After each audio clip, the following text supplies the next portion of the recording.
Vox Africa.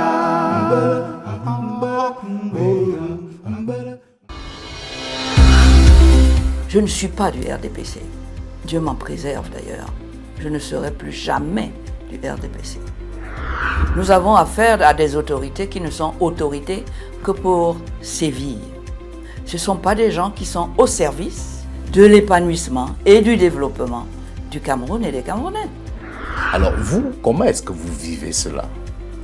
Je vis ça avec beaucoup de tristesse, pas la peur. Surtout pas la peur.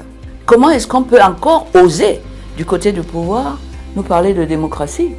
Si tout le monde doit être là à dire « Béni, oui, monsieur Biya, vous êtes le plus beau, le plus... » C'est pas possible.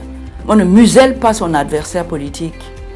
Et on n'abuse pas de pouvoirs qui vont avec pour les mettre en prison et hors d'état de nuire. On ne fait pas ça. Pourquoi on doit punir quelqu'un parce qu'il dit qu'il veut changer? Qu'est-ce qu'on peut nous reprocher là? On ne peut pas avoir ras-le-bol.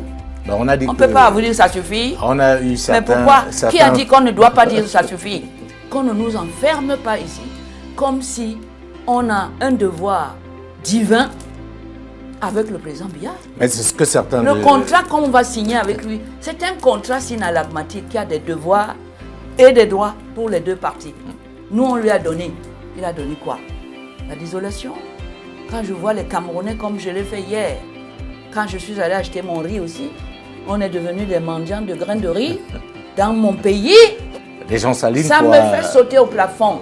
Comparer la justice du temps d'Ahidjo, qui était réputé être un dictateur, à la justice du temps de Biya. Alors vous qui avez fait les deux époques dans les tribunaux, dites-nous, quelle est la comparaison que vous pouvez faire? Qu'est-ce que vous lui direz s'il était en face de vous? Je lui dirais, Monsieur le Président, mon Dieu, qu'est-ce que vous m'avez fait comme mal?